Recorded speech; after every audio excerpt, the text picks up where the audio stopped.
আসসালামু আলাইকুম। Information technology by মারিয়াতে আপনাদের স্বাগতম। আশা করি সবাই ভালো আছেন। তো আজকে আপনাদেরকে দেখাবো কিভাবে কম্পিউটারকে ফাস্ট রাখা যায়। আমাদের সবার কম্পিউটারই মোটামুটি কাজ করতে করতে কিন্তু স্লো হয়ে যায়।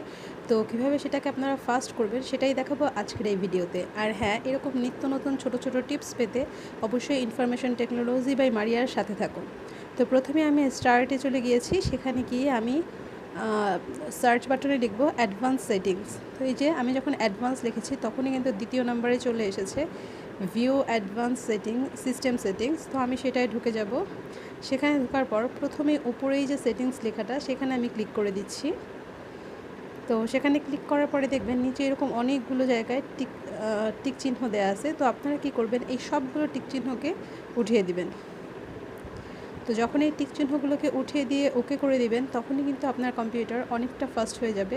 আশা করি এই টিপসটি আপনি কাজে লাগিয়ে দেখতে পারেন, আপনাদের উপকার হবে। আর এই জিনিসটা যাতে আপনারা ভুলে না যান সেই জন্য আপনাদের ফেসবুকের পার্সোনাল যে প্রোফাইল সেখানে শেয়ার করে রাখতে পারেন। এইরকম আরও নিত্য নতুন টিপস পেতে আমাদের সাথে থাকুন। আর আপনারা চাইলে জানাতে পারেন আমার কমেন্ট সেকশনে যে আপনারা কী ধরনের বা কোন সমস্যার সমাধান আমার এই ভিডিওতে দেখতে চান। ধন্যবাদ আমাদের সাথে থাকার জন্য। আল্লাহ হাফেজ। আসসালামু আলাইকুম।